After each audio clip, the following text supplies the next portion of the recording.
Magandang araw po sa inyong lahat. Ang kwentong inyong mapapakinggan ay tungkol sa magkapatid na sina Diego at Eman na kilala sa kanilang baryo sa pagiging sobrang tamad. Kasama nila ang kanilang lolo Felix na isang dating manunugis ng mga aswang na namumuhay na lamang ngayon bilang isang simpleng mamamayan. Ngunit magbabago ang lahat nang salakayin ng mga aswang ang kanilang baryo at dukutin si Lolo Felix ng mismong hari ng mga aswang na si Marduk.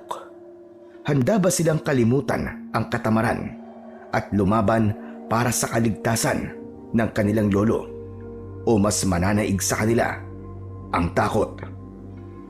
Ngunit bago po ang lahat mga idol, huwag po nating kalimutang mag-subscribe at i-hit ang notification bell sa aking YouTube channel na The Voice Addict at Apong Isaak para sa mas marami pang makapigil hiningang kwentong aswang at katatakutan mula sa mundo ng kapapalaghan. Umpisahan na po natin ang kwento.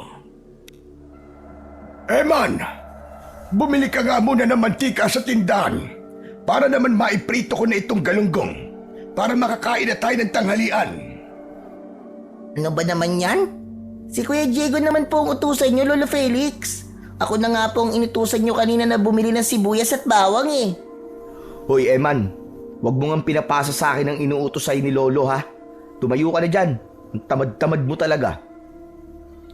Kung tamad ako, mas tamad ka, Kuya. Ikaw nga dyan, kanina ka pa nakaupo eh. Akala mo, napapagod ka sa ginagawa mo eh, hindi naman. Sundin mo na si Lolo. Mamaya kapag may inutos siya, ako naman ang kikilos, promise. Ikaw na muna ngayon. Basta, hindi ako tatayo rito.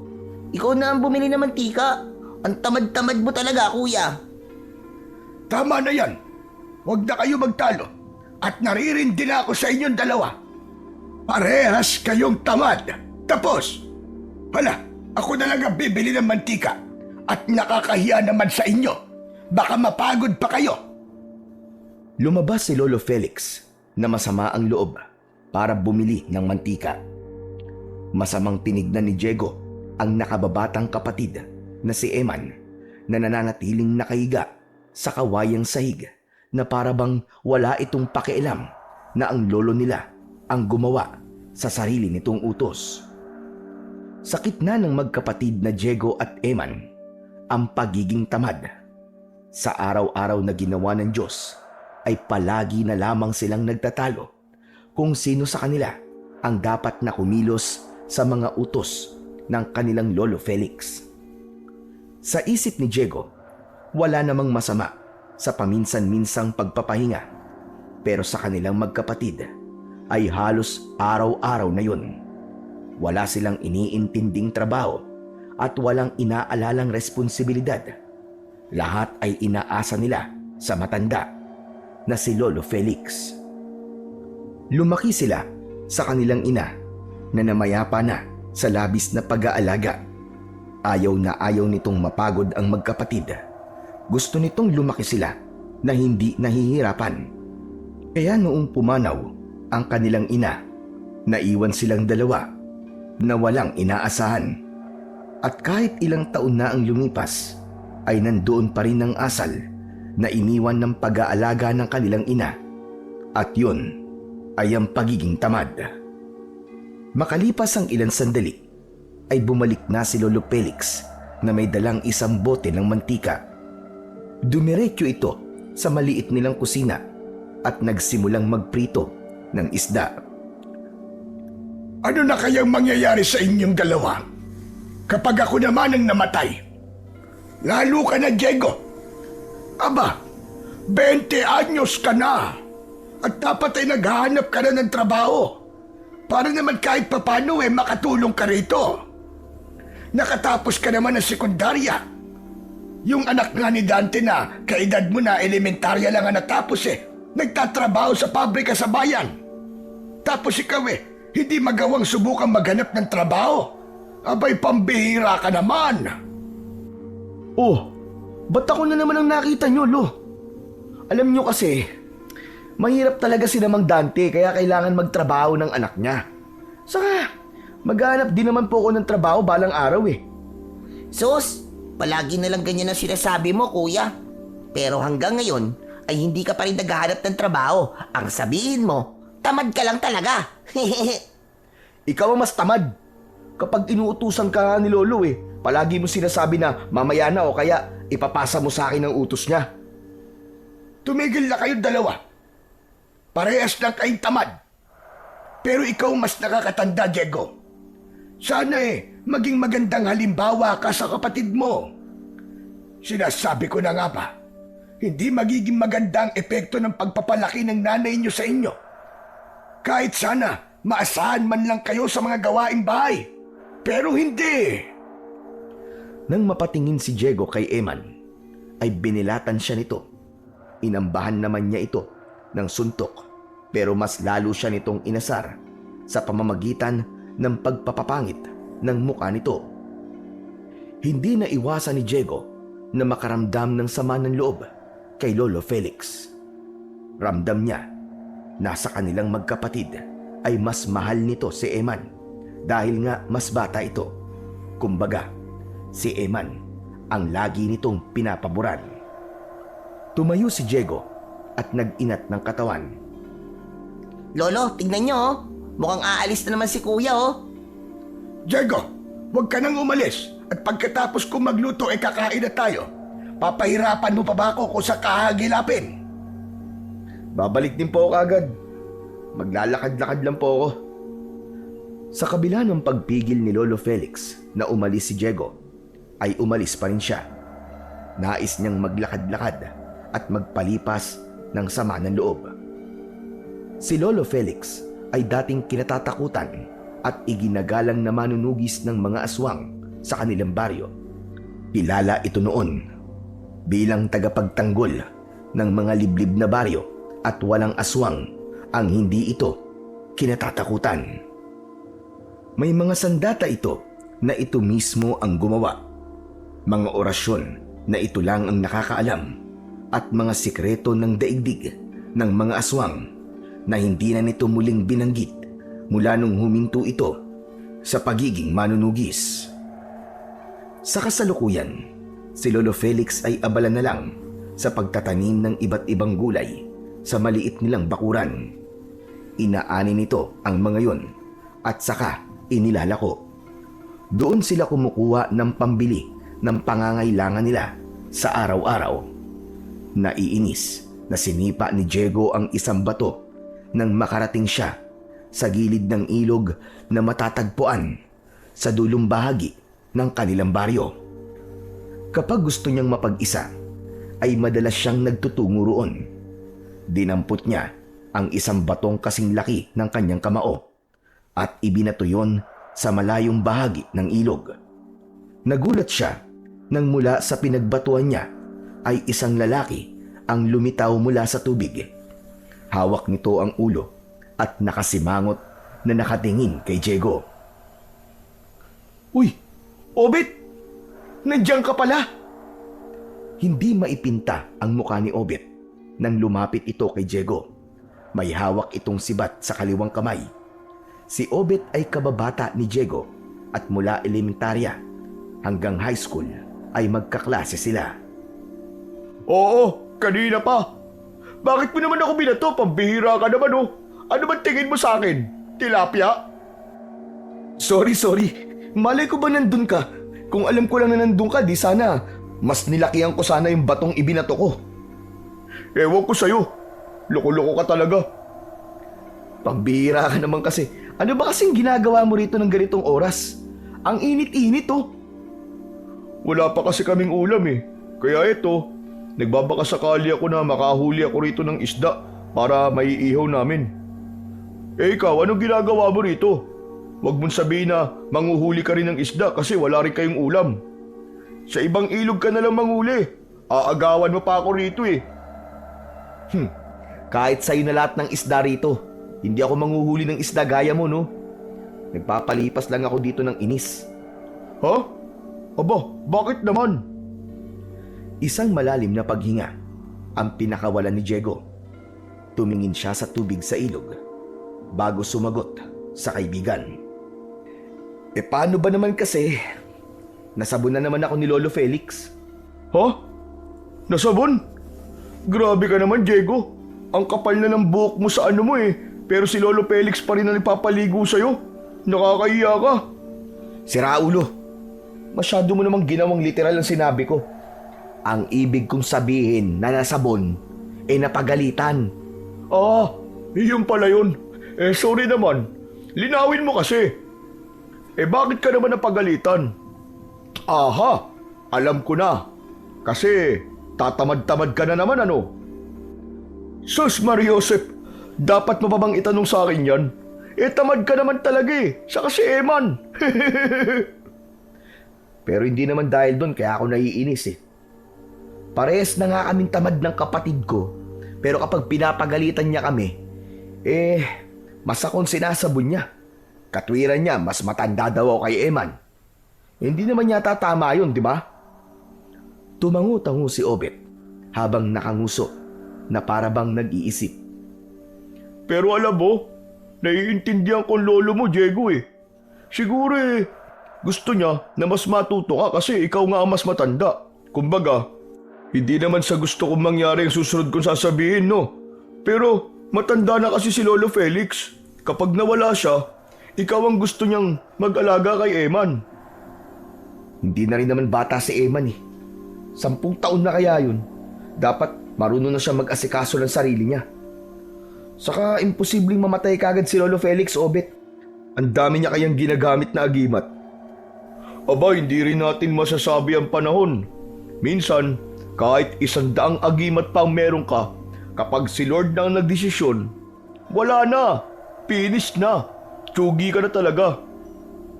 Oo nga pala, butit nabanggit ko ang tsugi. Narinig mo na ba yung kumakalat na kwento dito sa atin ngayon? Yan, chismis na naman yan, no? Naku, wala akong panahon sa chismis. Ano ka ba? Hindi chismis to. Katotohanan na sasabihin ko. Alam mo bang kagabi ay may umatake sa mga alagang baboy ni Kuya Kulas? Nakita na lang nila Kuya Kulas yung mga baboy niya na patay na kinaumagahan. Ang sabi nila, aswang daw ang may gawa nun.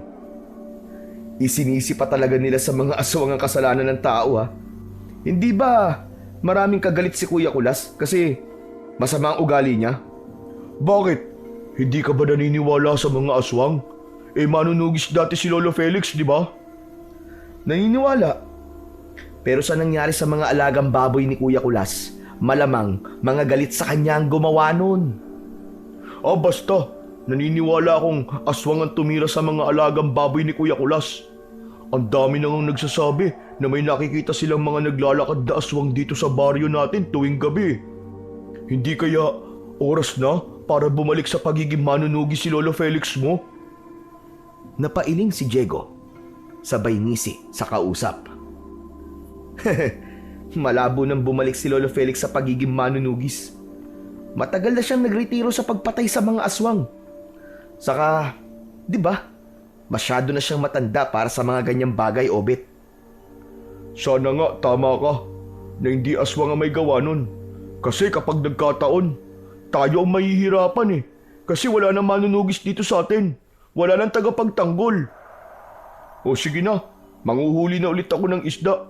Masyado na napapahaba ang kwentuhan natin Bumalik na si Obet sa ilog, habang si Diego ay nanatiling nakatayo sa tabi ng ilog.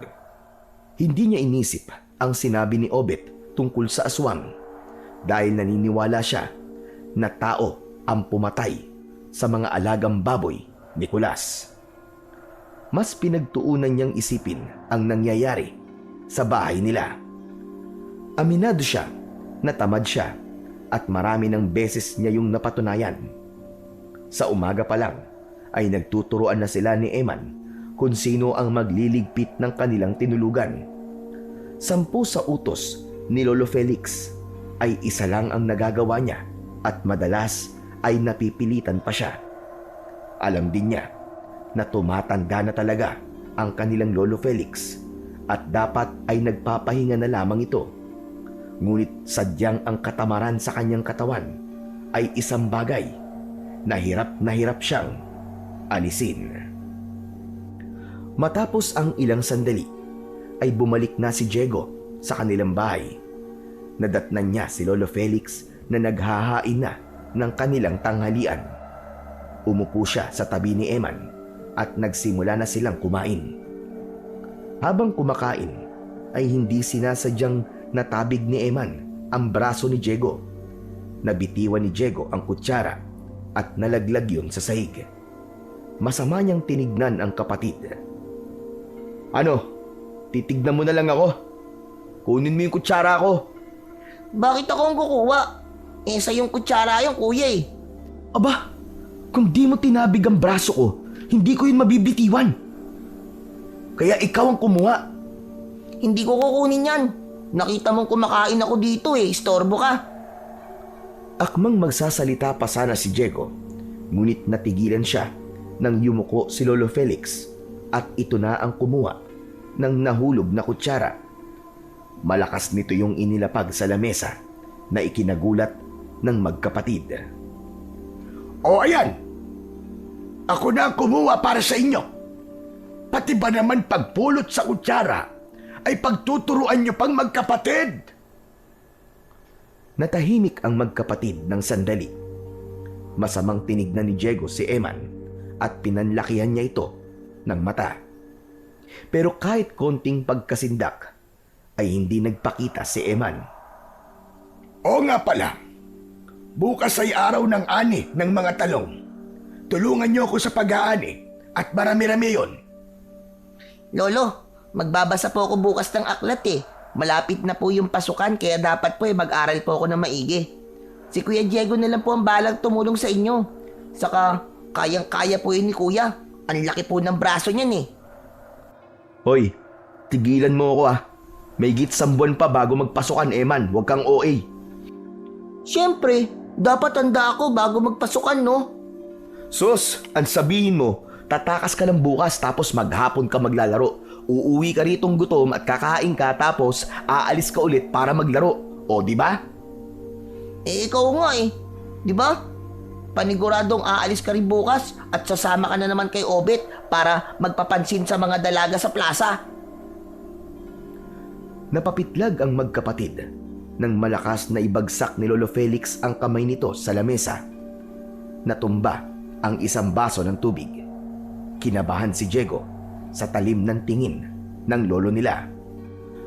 Wala na talaga kayong pinipiling lugar. Pati sa harapan ng pagkain ay puro kayo pagtatalong dalawa. Hindi na pa talaga kayo naaawa sa akin.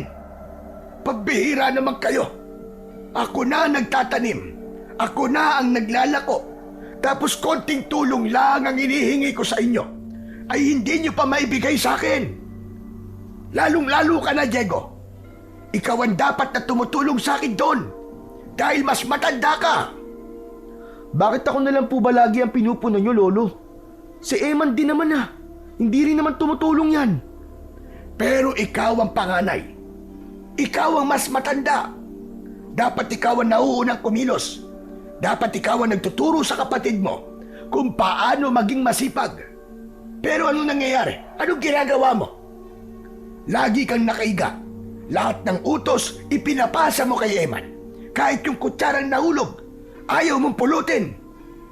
Kaya nga, tama ka dyan, Lolo. Si Kuya kasi lahat pinapagawa sa akin Kahit paghuhugas ng isang plato, ako na naman.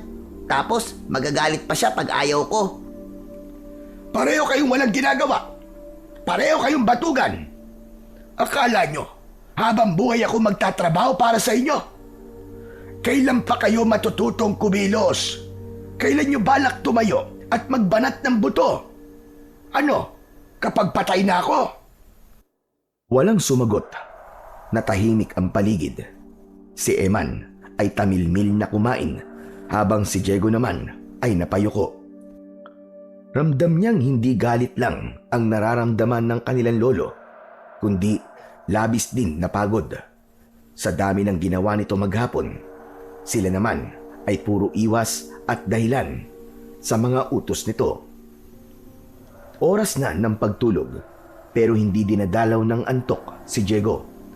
Nakahiga siya sa papag habang nakatingin sa kisame na gawa sa pinagtagpi-tagping kawayan. Katabi niya si Eman na mahimbing na ang tulog. Bahagya itong nakanganga at may bahid ng laway sa gilid ng bibig. Malalim ang iniisip ni Diego. Naaawa siya sa kanyang lolo Felix, pero hindi niya maiwasan na maging paulit-ulit ang ginagawa niya sa araw-araw. Gigising, kakain, magpapahinga at aalis ng bahay. Kanina pa rin, umaalingaw-ngaw sa isip niya ang mga sinabi ni Lolo Felix. Totoo naman lahat ng yon. Alam niyang mali na sa edad niyang 20 ay wala pa siyang naitutulong sa bahay. Dapat siya ang nagtatrabaho, pero kahit gusto niyang simulan ang maging responsable, ay parang may bumabalakid sa kanya. Hindi niya maintindihan kung bakit hirap siyang kumilos. Pinikit niya ang mga mata at huminga ng malalim. Gusto niyang magbago, pero hindi niya alam kung paano sisimulan. Mahirap kumalas sa ugali na parang bahagi na ng sarili niya. Hindi pa man tumatagal si Diego sa pagkakapikit nang may narinig siyang malakas na sigaw sa labas ng kanilang bahay. Mula yon sa isang babae. Napabalikwas siya ng bangon hanggang sa may sumisigaw na meron daw aswang. Narinig ni Diego ang pag-ingit ng sahig na kawayan. Lumabas siya ng kwarto at nakita niya si Lolo Felix na may isinuot na agimat sa leeg. Matapos yun ay kinuha nito ang matalim na itak. Lolo, teka lang. Ano pong gagawin niyo? Kailangan ko lumabas. Mukhang may aswang na sumasalakay. Pero hindi po ba matagal na po kayong tumigil sa pagiging manunugis niyo? Sa tingin mo ba, ay kaya ko manatili na lang dito sa ating kubo habang alam ko may pinapatay ng aswang? Dito lang kayo ng kapatid mo. Huwag kayong lalabas kahit na anong mangyari. Hindi na nagawang pigilan ni Diego si Lolo Felix dahil mabilis na itong lumabas. Nilukob siya ng kaba, ngunit may konting kasabikan sa puso niya nang maisip niya na muling makikipaglaban ng kanyang lolo matapos ang napakahabang panahon. Kahit isang beses ay hindi ko pa nakikitang makipaglaban ng aswang si lolo. Pagkakataon ko na to para mapanood siya. Hahakbang na sana si Diego para sundan si Lolo Felix nang lumabas naman si Eman mula sa kanilang silid. Pupungas-pungas ito habang nagkakamot ng ulo. Anong nangyayari, kuya? Bakit may sumisigaw sa labas? Eman, may aswang yata sa labas. Kaya dito ka lang. Susundan ko lang si Lolo Felix, ha? Ha? Bakit? Nasa labas ba si Lolo? Oo, at makikipaglaban siya sa aswang. Gusto kong makita kung paano siya makipaglaban. Sasama ako sa iyo, kuya. Wag na, dito ka lang. Ayoko nga. Gusto ko rin makipaglaban si Lolo Felix sa aswang eh. Alangan namang ikaw lang. Ay naku, kulit talaga, oo. Sige na nga, pero wag kang lalayo sa akin, ha? At wag kang magpapakita kay Lolo. Matapos yun, ay tahimik silang lumabas ng bahay. Sa pagmamadali nila, ay hindi na nila nagawang magsuot ng sapin sa paa. Sinundan nila si Lolo Felix na malalaki ang hakbang patungo sa pinanggagalingan ng sigaw ng babae. Agad na nagtago ang magkapatid sa likod ng isang puno nang huminto ang kanilang Lolo Felix malapit sa poso kung saan may isang babae na umiiyak at nanginginig sa takot. Sa harap nito ay may isang nilalang na may mahahabang kuko, kulay itim na balat at malahalimaw na anyo. Huwag kang maingay, ha! Dito lang tayo, Eman! Walang bakas ng takot na lumapit si Lolo Felix mula sa likod ng aswang. Naramdaman ng aswang ang presensya ng matanda at mabilis itong lumingon. Hoy! Diablong buwang ka! Lumayo ka sa babaeng yan! Ako ang harapin mo at huwag ang walang kalaban-laban sa'yo! Isang malakas na sigaw ang pinakawalan ng aswang at sumugod ito kay Lolo Felix. Matagumpay na naiwasan ng matanda ang matatalim na kuko ng aswang.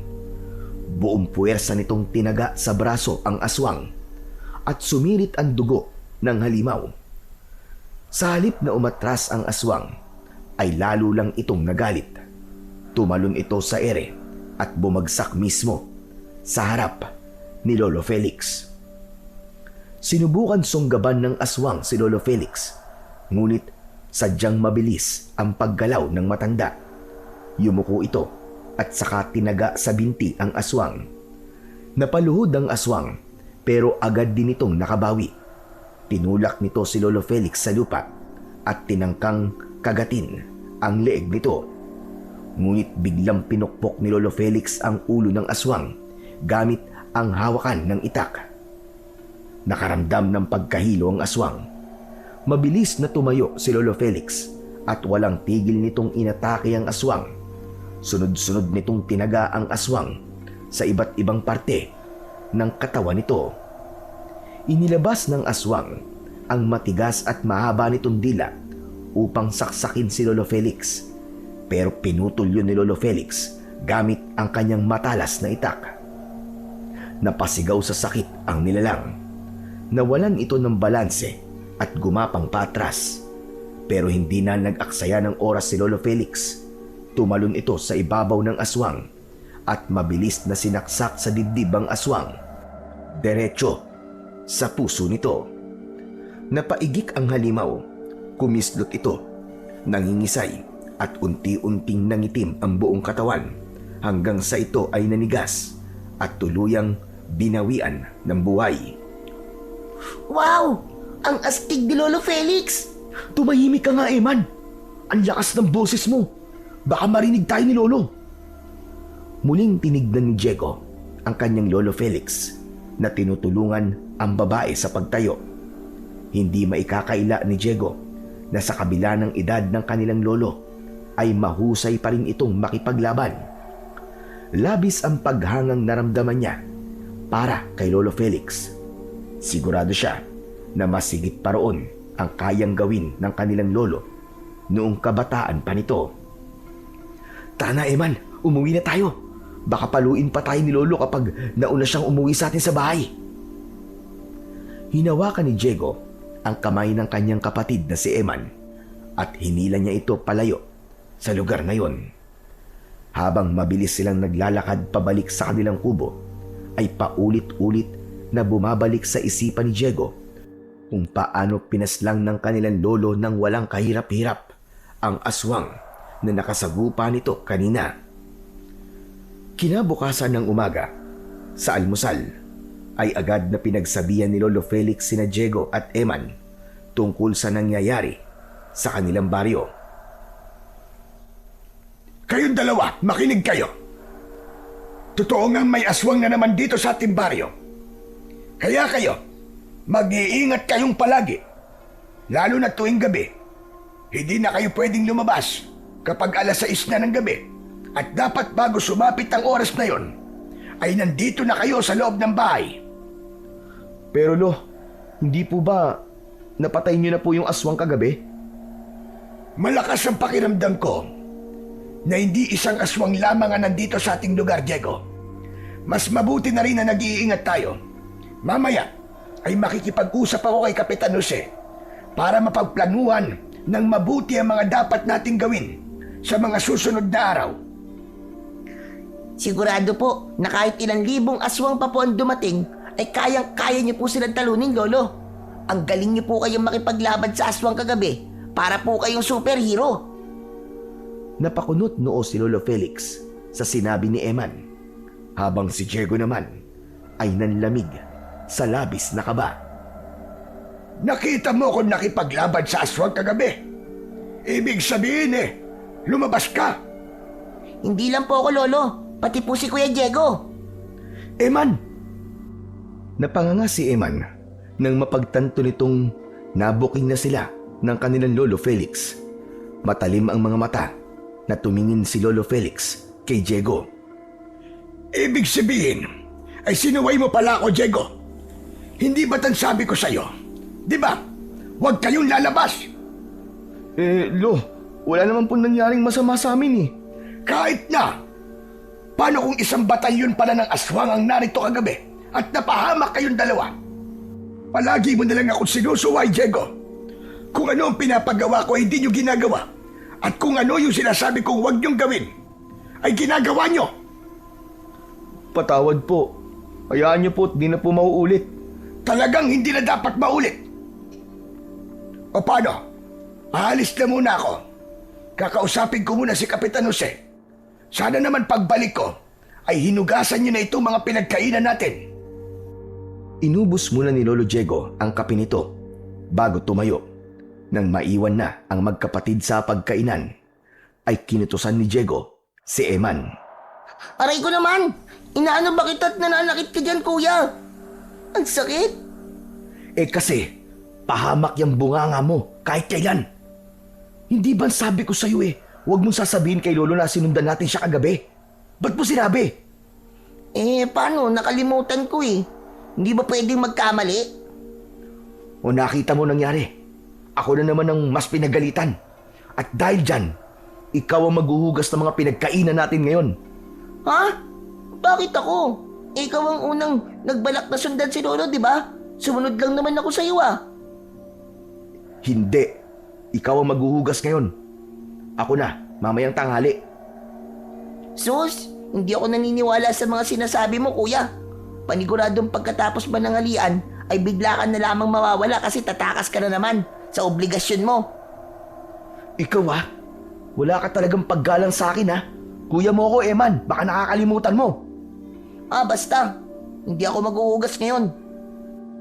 Nanggigigil na inambahan ng suntok ni Diego si Eman. Pero hindi niya itinuloy. Huminto na siya sa pakikipag-usap sa kanyang kapatid. Dahil alam niya na mas lalo lang siyang maiinis sa mga sasabihin nito. Nang dumating si Lolo Felix, ay nasa batalan pa rin ang mga pinagkainan nila kaninang agahan. Si Diego ay nakahiga sa sahig, habang si Emma naman ay nasa labas at nakikipaglaro. Napailing na lang ang matanda at ito na naman ang kusang naghuhugas ng mga pinagkainan nila kanina. Nang matapos na ito, ay kinuha nito ang itak at hinasayon sa labas ng bahay. Lumapit si Diego kay Lolo Felix. Lo, kumusta po ang pakikipag-usap niyo kay Kapitan Jose? Maayos naman. Naniwala siya sa akin na malaki ang posibilidad na may iba pang aswang ang sasalakay. Kaya mamayang hapon ay magkakaroon ng pagpupulong sa plaza. Dapat po ba kami magpunta ron, Lo? Oo. At huwag mong sabihin na tinatamad kang pumunta, Diego. Kaligtasan niyo ni Emma na nakasalalay dito. Kaya dapat lang na nandun kayo magkapatid. Huwag po kayo mag-alala, Lo. Pupunta po kami ni Eman.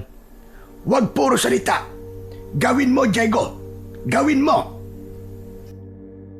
Hindi na nagsalita si Diego. Pinanood na lang niya ang seryosong paghahasa ng lolo niya sa itak. Ramdam niya ang bigat sa dibdib ni Lolo Felix. Alam niya na para kay Lolo Felix ay isang mabigat na obligasyon ang nakaatang sa balikat nito dahil ito ang nag-iisang manunugis sa kanilang baryo. Pagsapit ng hapon ay nagtungo sina Diego at Eman sa plaza. Kahit ang totoo ay tinatamad sila. Naisip kasi ni Diego na baka mas lalong magalit si Lolo Felix sa kanila kapag hindi sila nito nakita roon. Pagdating nila sa plaza ay puno na ng mga tao ang paligid. May mga nakaupo sa silyang plastik na hiniram pa mula sa barangay hall. Ang iba ay nakatayo na lang. Tahimik ang lahat habang hinihintay ng lahat na magsalita si Kapitan Jose na nakatayo lang sa gitna ng entablado. Katabi nito ang ilang tanod at naroon din si Lolo Felix. Hindi nagtagal ay sinimulan na ni Kapitan Jose ang pagsasalita para sa lahat. Mga kababaryo, magandang hapon ho sa inyong lahat. Nandito tayo ngayon dahil may matinding panganib na kinakaharap ang ating baryo. Kagabi ho, isang babae ang muntik ng mapaslang ng aswang. Salamat sa maagap na pagkilos ni Mang Felix at ligtas na siya. Hindi lang ito basta-basta. May dahilan kami para isipin natin na hindi lang isang aswang ang nasa paligid. Hindi ko kayo tinatakot lahat. Pero ayokong magsisi tayo kapag huli na. Dapat ay maging prioridad natin ang kaligtasan at buhay ng lahat. Tumingin si Kapitan Jose kay Lolo Felix. Tumango si Kapitan at si Lolo Felix naman ang nagsalita. Mga kababaryo, alam ko marami sa inyong nakakaalam na matagal ko nang tinalikuran ang pagiging manunugis ko.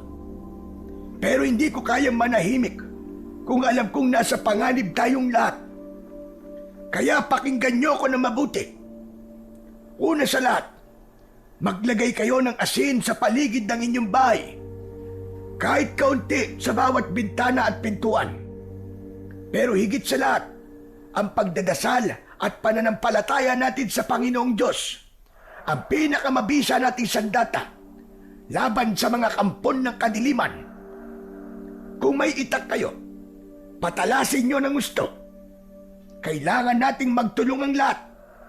Hindi ko kayang bantayan ng buong baryo ng mag-isa. Simula mamayang gabi, maglalagay tayo ng mga tanod sa bawat sulok ng baryo. Magtatakda tayo ng karpyo.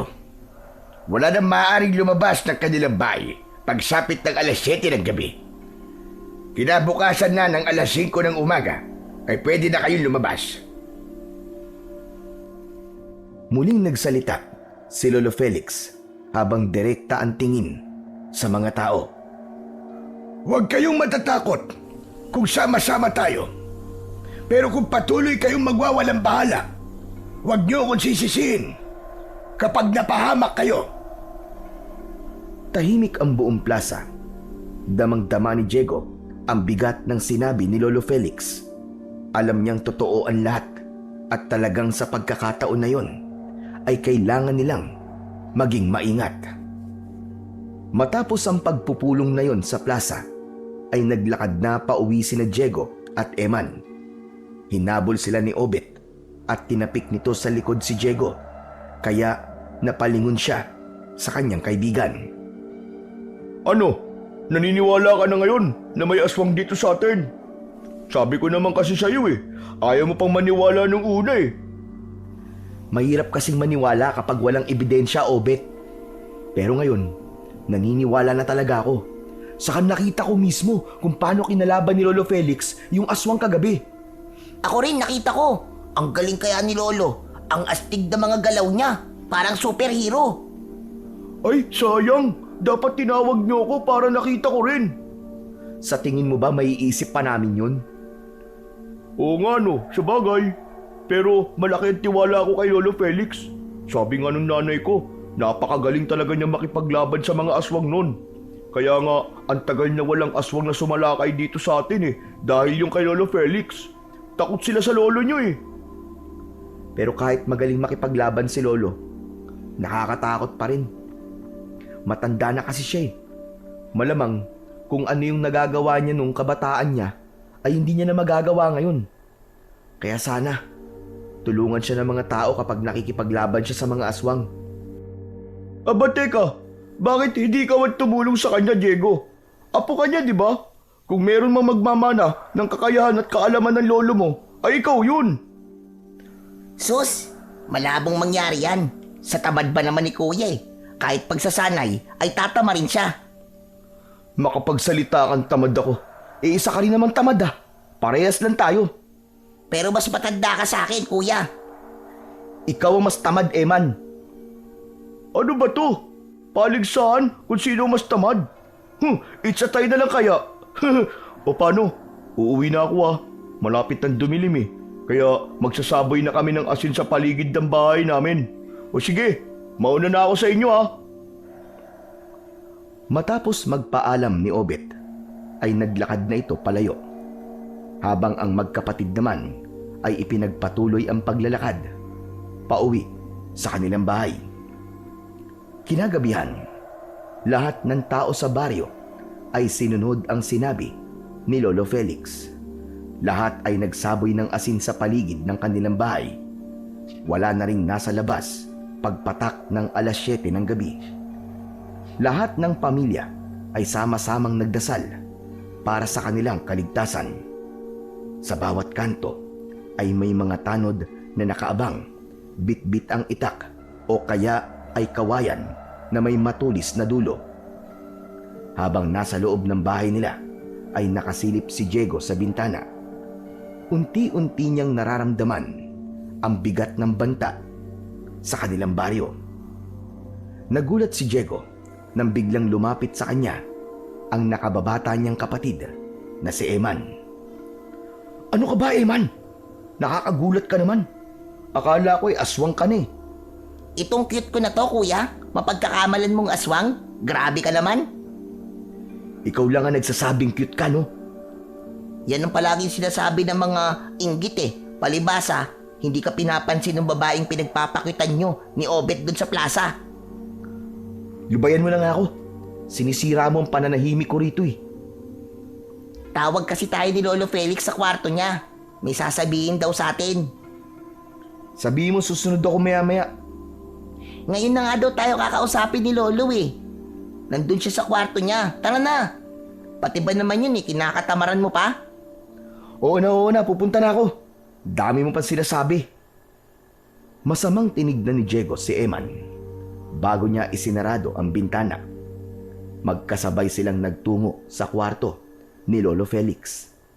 Naabutan nila ang lolo nila na nakaupo sa gilid ng papag at may seryosong ekspresyon sa muka. Lo, kakausapin niyo raw po kami. Oo, importante itong sasabihin ko sa inyong magkapatid. Tungkol po ba, San? Umupo sina Diego at Eman sa sahig habang nakaharap kay Lolo Felix. Alam kong alam nyo ang posibleng mangyari dito sa ating baryo sa mga susunod na araw. Ibinubulong sa akin ng aking mga agimat na marami pang aswang ang nagmamasid sa paligid. Lahat sila ay nakatuon ng mga mata sa akin. Bakit po sa inyo, Lolo?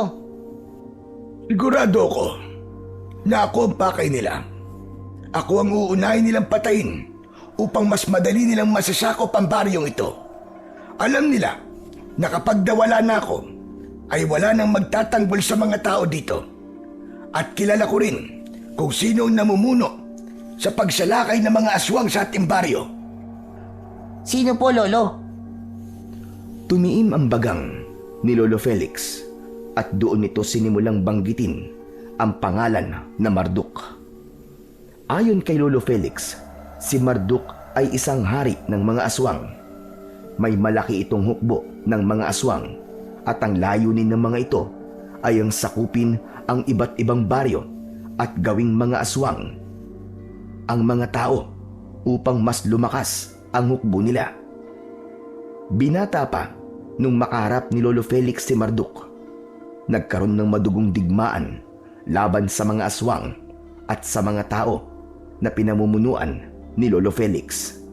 Pero dahil sa husay at galing ni Lolo Felix ay natalo nito ang puwersa ni Marduk. Hindi ko tuluyang napatay si Marduk noon dahil nagawa niyang makatakas. At bago siya tumakas, ay isinumpa niya na babalikan niya ang baryo natin para magiganti sapagkat isa akong malaking tinik sa kanyang dibdib. At nararamdaman ko na ito na ang panahong sinasabi ni Marduk. Nagbabalik na siya sa ating baryo. Hari ng mga aswang? Ibig po bang sabihin mas malakas siya sa isang normal na aswang? Ganun po ba yun, Lolo? Tama ka, Diego. At malakas ang kutob ko na ang aswang na nakalaban ko noong nakaraang gabi ay isang patibong. Isang patibong kung saan tinitignan lang ni Marduk kung gaano pa ako kalakas. Alam nyo na matanda na ako. Natalo ko man ang aswang kagabi ay hindi ibig sabihin nun na may laban pa rin ako kay Marduk. Kaya naman, isang bagay ang naisip ko. Mga apo ko kayo, kaya hindi malabong idamay kayo ni Marduk sa galit niya sa akin. Hindi ko alam kung ano maaaring mangyari sa akin. Kaya gusto ko makasiguro na kung sakaling mawala man ako, ay kaya niyong ipagtanggol ang inyong sarili. Ang dami niyo naman po sinabi, Lolo Felix. Ano po ba talaga ang dahilan niyo kung bakit niyo sa amin sinasabi ni Kuya ang mga bagay na yan? Isang malalim na paghinga ang pinakawalan ni Lolo Felix at matiim itong tumingin sa kanilang magkapatid. Biglang bumilis ang tibok ng puso ni Diego nang magkaroon siya ng ideya kung ano ang sunod na sasabihin ng kanilang lolo. Kailangan niyong magsanay sa pakikipaglaban sa mga aswang. Gusto kong ituro sa inyong dalawang magkapatid ang aking kakayahan at kaalaman. Hindi lang para ipagtanggol ang inyong mga sarili, kundi maging ang ating buong baryo. Lolo naman, parang ang sama niyo pong mag-isip. Bakit iniisip niyo kagad na may masamang mangyayari sa inyo? Hindi po ba marami po kayong agimat laban sa mga aswang? Sigurado po ako na kaya kayong protektahan ng mga yon laban kay Marduk at sa ukbo niya.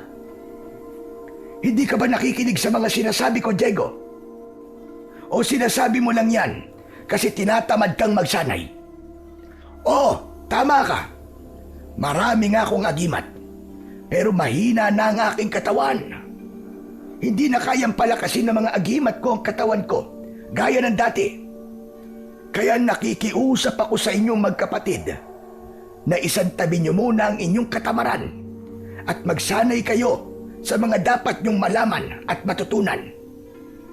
Bukas na bukas din ay magsisimula na tayo. Agahan niyo ang gising niyo bukas. Nagkakaintindihan ba tayo? Nagkatinginan sina Diego at Eman. Walang gustong sumagot sa sinabi ni Lolo Felix. Nagkakaintindihan ba tayo? Sabay na umuo sina Diego at Eman, pero parehas na labas sa ilong ang pagpayag nila. Pinaalis na sila ni Lolo Felix at nagtungo na sila sa kanilang kwarto. Naunang humiga si Eman, habang si Diego naman ay umupo sa gilid ng papag. Pinag-isipan niya ang bigat ng mga sinabi ni Lolo Felix sa kanila. Kuya, sa tingin mo ba kailangan pa talaga nating magsanay sa pakikipaglaban sa mga aswang? Ewan ko, Eman. Pero tinatamad akong magsanay eh. Nakakapagod yun, panigurado. Yan nga rin ang naiisip ko kanina eh. Baka hindi na rin ako makapaglaro at maubos na ang oras ko sa pagsasanay. Ano kaya kung ikaw na lang ang magsanay, kuya? Total eh, mas matanda ka naman sa akin. Binata ka na. Samantalang ako, bata pa. Tumigil ka nga, Eman. Kung magsasanay ako, dapat magsasanay ka rin. Ang sungit mo naman, kuya. Basta bahala ka magsanay. Nakakatamad yun, kaya tatakas ako. Kahit si Diego ay ganun din ang nasa utak ng mga sandaling yon. Kaya hindi niya na tinutulan si Eman. Sa kabila ng mga sinabi ni Lolo Felix kanina, ay tiwala pa rin siya na kaya pa rin itong harapin ang sinasabi nitong hari ng mga aswang at maging ang hukbo nito. Nang sumunod na umaga, ay nagising sina Diego at Eman sa malakas na pagkalampag sa pinto ng kanilang silid. Nataranta silang dalawa at agad na napabalikwas ng bangon ang dalawa. Naku, may sunog yata! Tara na! Lumabas na tayo, Eman! Bilisan mo! Nagmamadaling binuksan ni Diego ang pinto at sumalubong sa kanila si Lolo Felix na matalim ang tingin sa kanilang dalawa. Lolo! Nasaan po sunog? Walang sunog, Gonggong! Alam niyo ba kung anong oras na? Hindi po. Wala po kasi kaming orasan sa kwarto eh. Isa ka pa. 11:00 na ng umaga, pero nakailata pa rin kayo. Ang tatamad niyo talagang magkapatid. Nakalimutan niyo na ba ang pinag-usapan natin kagabi? Hindi ba ang sabi ko ay gumising kayo ng maaga dahil magsasanay tayo? Lolo, pwede po bang bukas na lang tayo magsanay? Tinatamad po kasi kami ni Eman eh. Ah, ganon. O sige, bukas na lang tayo magsanay. Tapos ano, sasabihin niyo bukas Sa susunod na araw na lang magsasanay hanggang sa hindi na talaga kayo nakapagsanay. Napakamot sa likod ng ulo niya si Diego. Sabay yuko. Kasi Lo, tinatamad po kami ni Emma na magsanay Sa tingin ko po kasi, kaya niyo naman pong labanan yung mga aswang na yun nang kayo lang. Sinasabi ko na nga ba, inaabot na naman kayo ng katamaran nyo. Ano nga bang aasahan ko sa inyong magkapatid? Ay nako, tandaan nyo ito.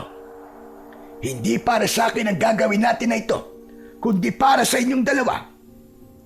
Sige na, kumain na kayo at pagkatapos ay magsisimula na kayo sa inyong pagsasanay. Bilisan nyo!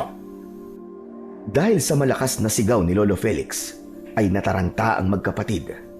Nagmamadali silang dumulog sa pagkainan, kung saan may nakahain na pandesal at pritong itlog.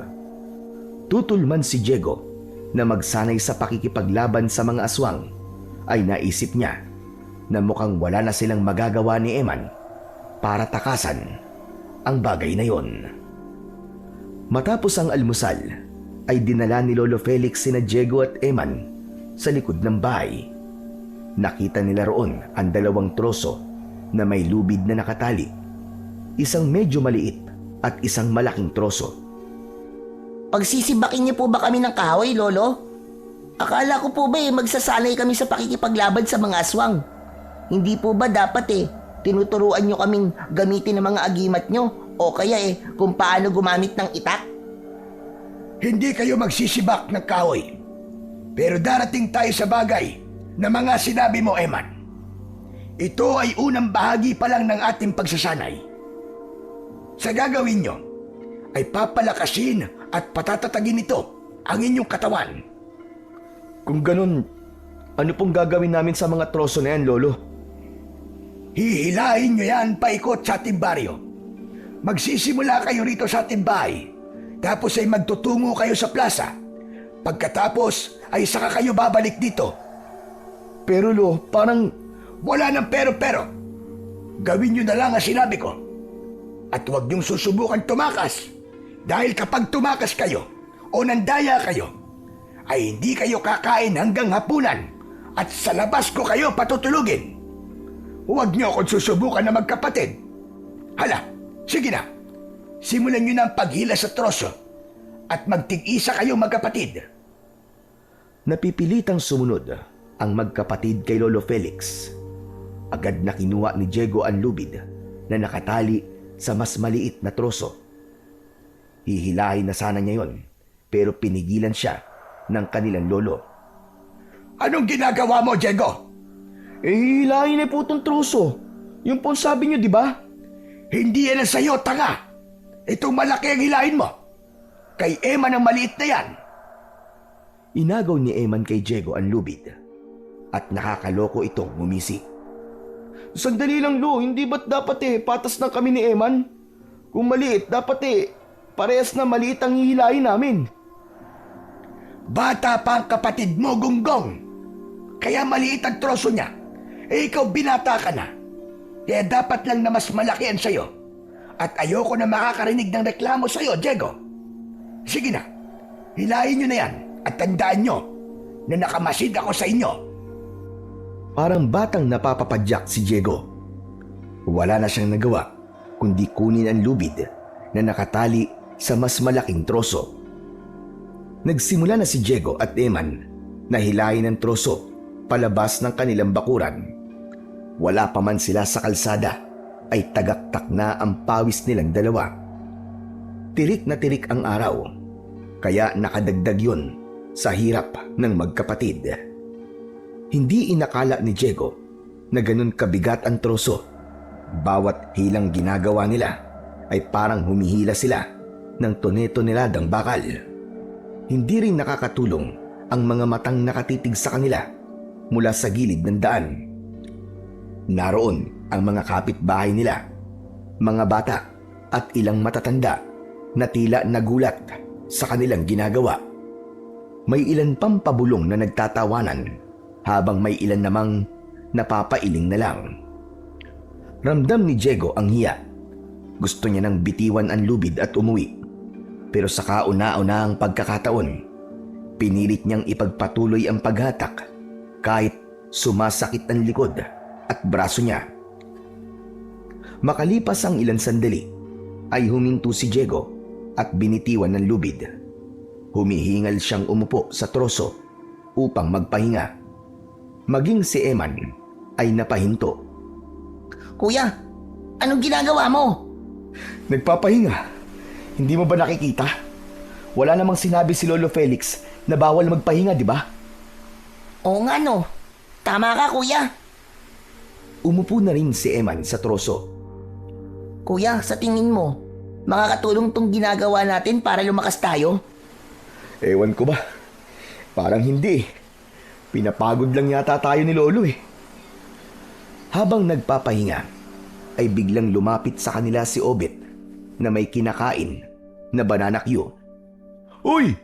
Anong ginagawa niyo magkapatid? Anong meron? At may troso kayo? Pinapahila sa amin to ni Lolo Felix hanggang sa plaza tapos pabalik sa bahay namin. Huhulaan ko. Napuno na si Lolo Felix sa katamaran yung dalawa no? Kaya pinaparusahan niya kayo. Mali. Bahagi ito ng pagsasanay sa amin ni Lolo para sa pakikipaglaban do sa mga aswang. Ano? Totoo ba? Ibig sabihin, nagkatotoo yung sinabi ko na dapat sanayin kayo ni Lolo Felix. Oo. Ang sabi niya, palalakasin nito ang katawan namin. Nakakapagod nga eh. Wala pa kami sa kalahati pero sukong-suko na ang katawan ko. Ganyan talaga kapag walang ginagawa at tamad. Konting galaw lang, pagod ka agad. Alam mo ikaw, Obet, hindi nakakatulong yung sinasabi mo eh. Tara na nga, Eman. Hilahin na natin ulit itong mga troso para matapos na tayo. Okay, good luck sa inyong dalawa. Pagbutihan nyo ha. Sabay na tumayo sina Diego at Eman. Isinampay nila sa balikat ang lubid at saka muling hinila ang troso. Ngunit nagtaka si Diego dahil mas naging mabigat ang troso niya. Hindi na siya makausad. Nang tignan niya ang kanyang troso, ay gumuhit ang inis sa mukha niya nang makitang nakasakay sa troso si Obet. Anak ng pitong kagaw naman talaga, oo. Kaya naman pala mas mabigat eh. Anong ginagawa mo dyan, Obet? Umalis ka nga dyan.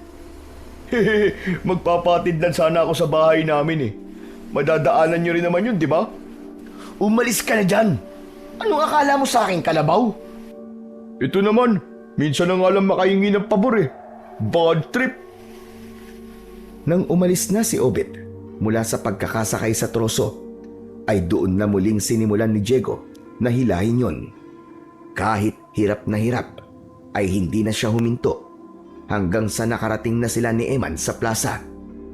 Hindi na sila nagpahinga at nagsimula na silang hilahin ng troso pabalik sa kanilang bahay. Basa ng pawis ang buong katawan ni Diego at halos dumikit na ang t-shirt niya sa kanyang balat.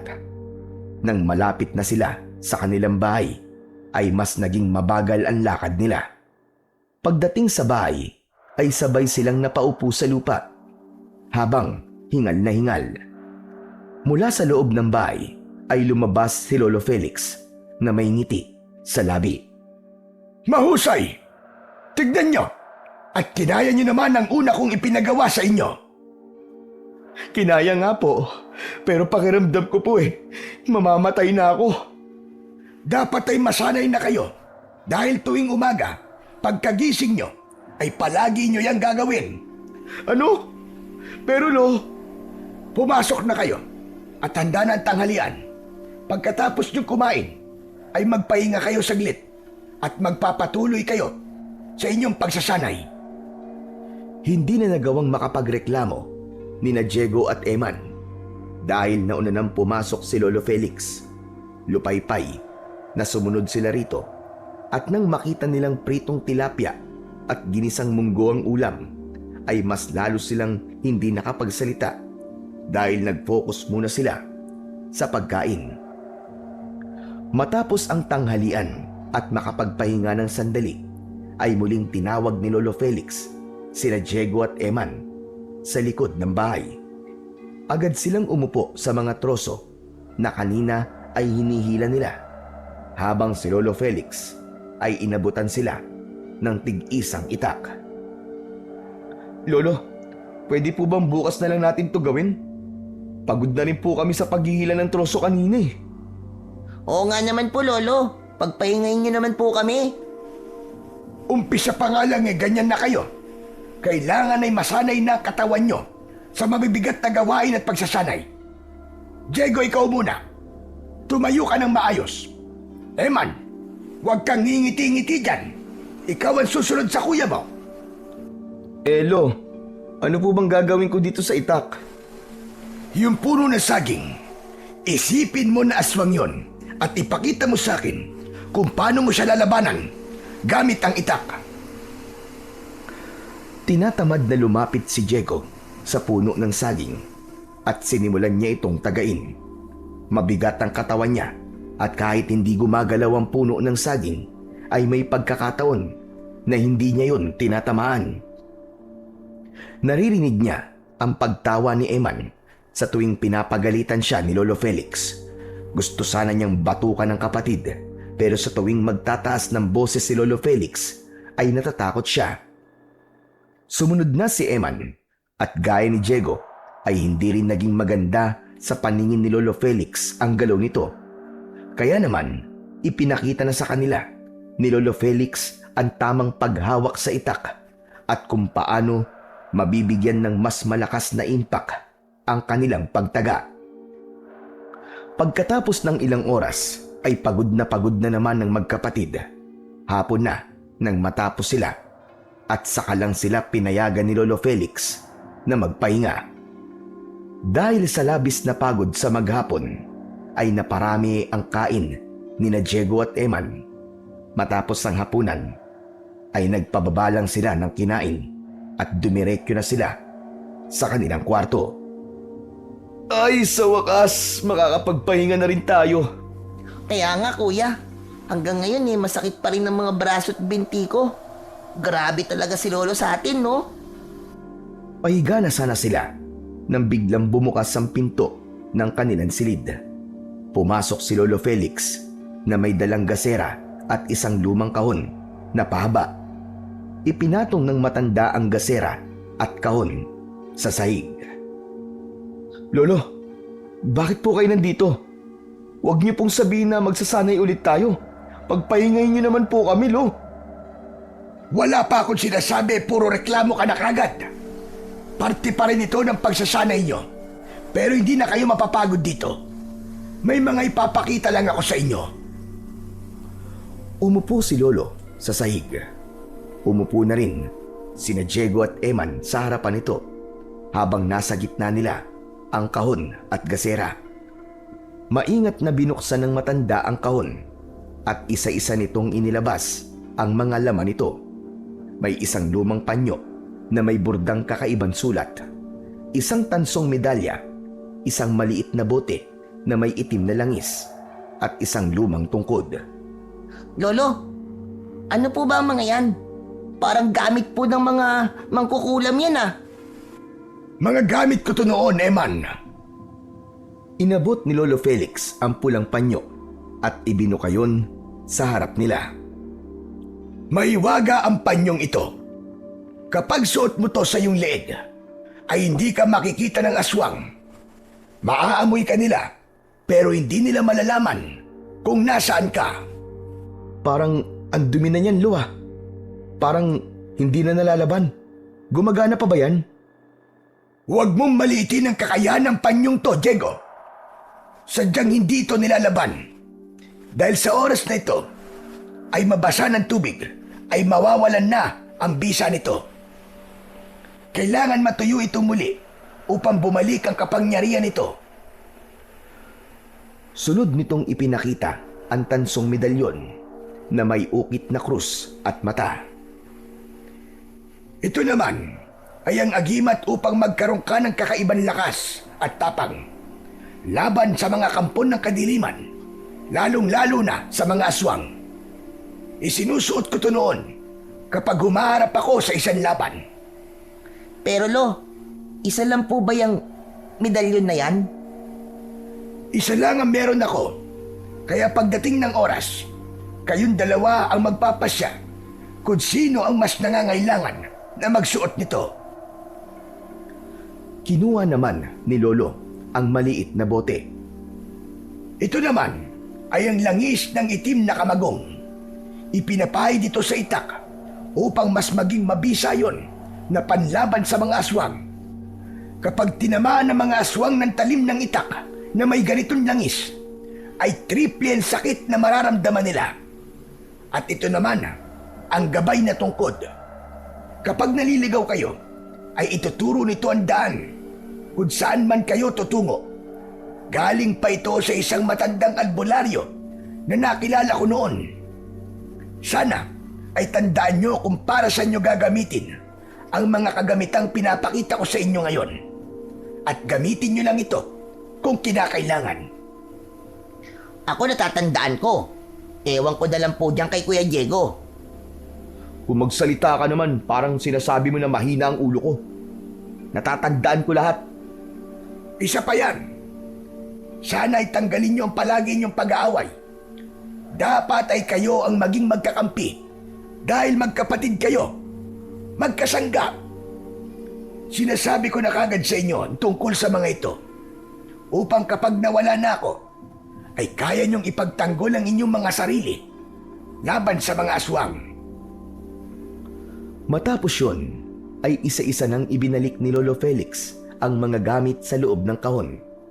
Tinakpan nito yon at inilagay sa ilalim ng papag ni Diego. Nagkatinginan ang magkapatid nang lumabas na si Lolo Felix sa kanilang silid. Hindi na sila nag-usap at humiga na sila dahil pareha silang pagod na pagod. Nang gabing yon ay naging mahimbing ang tulog ni Diego dahil sa labis na pagod. Ngunit bigla siyang nagising. Napasinghap siya nang may bigat siyang naramdaman sa kanyang dibdib.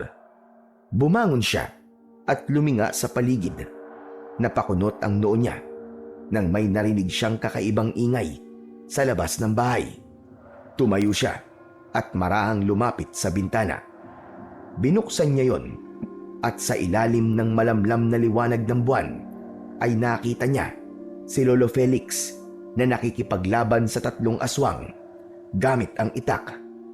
May isa pang aswang ang tumalon mula sa bubong at dumiretso yon kay Lolo Felix. Nanatiling nakatayo si Diego. Nakatulala siya at gulat na gulat sa nasaksiyan. Parami ng parami ang aswang na umaatake sa kanilang lolo. Isang aswang ang sumugod mula sa likuran ni Lolo Felix at malakas nitong sinuntok sa batok ang matanda. Lumugmok sa lupa si Lolo Felix at bakas sa mukha nito ang panghihina. Nagtama ang mata ni Diego at Lolo Felix. Marahang umiling si Lolo Felix na parabang sinasabi nito na huwag siya nitong tutulungan. Sinubukan ni Lolo Felix na bumangon, pero bago pa ito makatayo ay mabilis na sinunggaban ng 2 aswang ang braso nito. Sa isang iglap ay tinangay ng mga aswang si Lolo Felix palayo sa kanilang kubo. Sabay-sabay na umalis sa mga aswang patungo sa iisang direksyon. Nang wala na si Lolo Felix at ang mga aswang, ay doon lang natauhan ang binatang si Diego.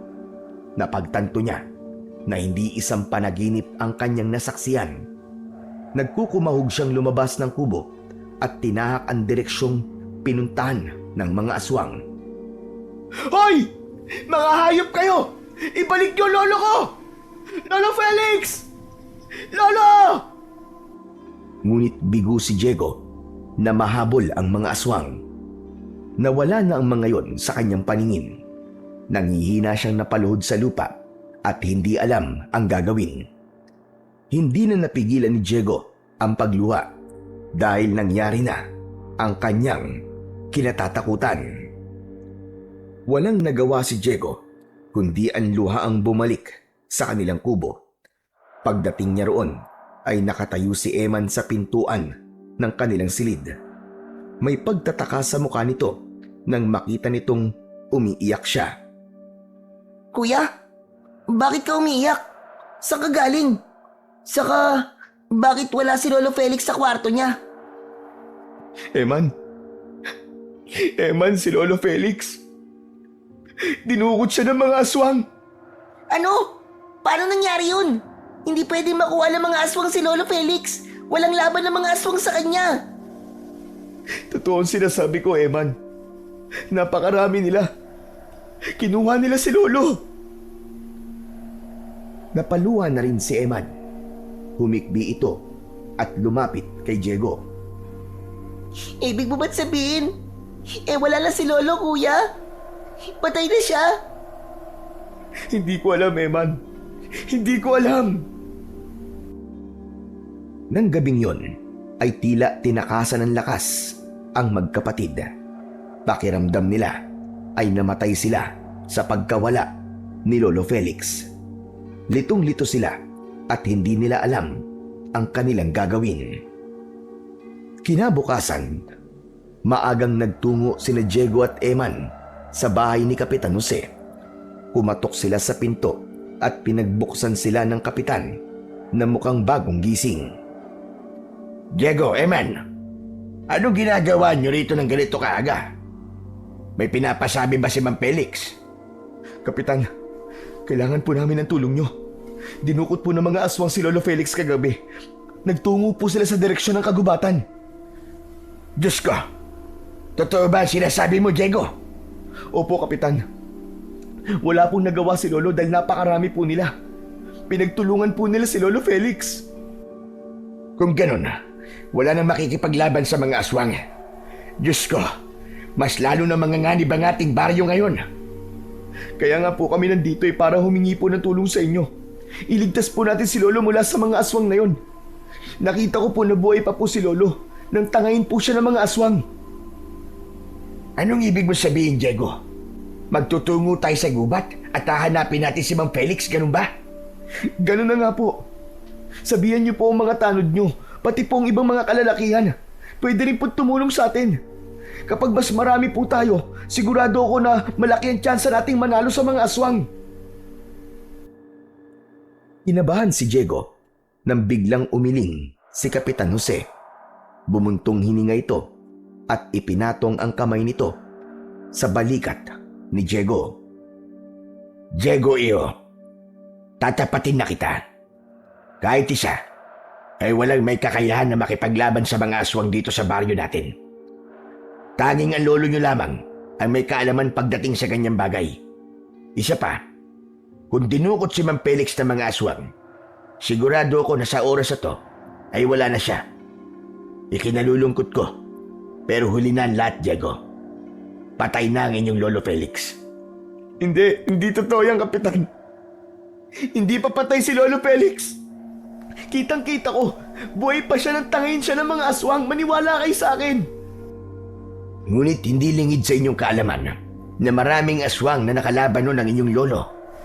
Marami siyang napatay, pero may ilan din na nabuhay. Maraming aswang ang galit sa kanya, at sigurado ako na matapos siyang dukutin ng mga aswang, ay pinatay na rin siya ng mga ito. Ikinalulungkot ko, Diego, pero wala na tayong magagawa kundi tanggapin ang masakit na pangyayaring ito. Tumiim ang bagang ni Diego at mariin niyang ikinuyom ang kanyang mga kamay. Gusto niyang suntukin si Kapitan Jose sa mga sinabi nito, pero mas pinili niyang pigilan ang kanyang sarili. Hindi pa patay ang Lolo Felix ko, Kapitan. Kung hindi niyo kami tutulungang iligtas ang lolo namin, ay kami na lang ng kapatid ko ang gagawa nun. Maraming salamat na lang sa inyo. Huwag niyong gawin yan. Masyadong mapanganib. Isa pa, magsasayang lang kayo ng oras dahil wala na si Mang Felix. Gaya ng sinabi ko, Kapitan, naniniwala kami na buhay pa ang lolo ko. At makikita nyo, ibabalik namin siya rito sa baryo ng buhay. Eman, tara na. Umuwi na tayo. Kailangan pa nating maganda. Hindi na hinintay ni Diego na magsalita si Kapitan Jose at hinawakan na niya sa braso ang kanyang kapatid na si Eman. Tumalikod na sila at naglakad pabalik sa kanilang tahanan. Mabigat ang bawat hakbang ni Diego Hindi siya makapaniwala na matapos ang mga nagawa ni Lolo Felix noon para sa kanilang baryo, ay susukuan agad ito ng kanilang kapitan nang ito naman ang nasa panganib.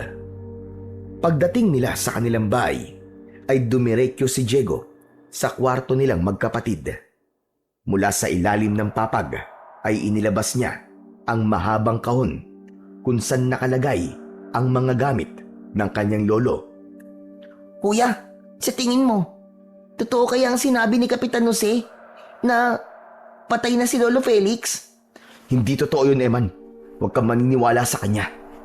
Nararamdaman kong buhay pa si Lolo Felix at sa ngayon ay tayong dalawa na lamang ang pag-asa niya. Hahanapin natin si Lolo sa gubat. Ililigtas natin siya sa mga aswang na dumukot sa kanya. Pero kuya, isang araw pa lang tayo nagsasanay eh.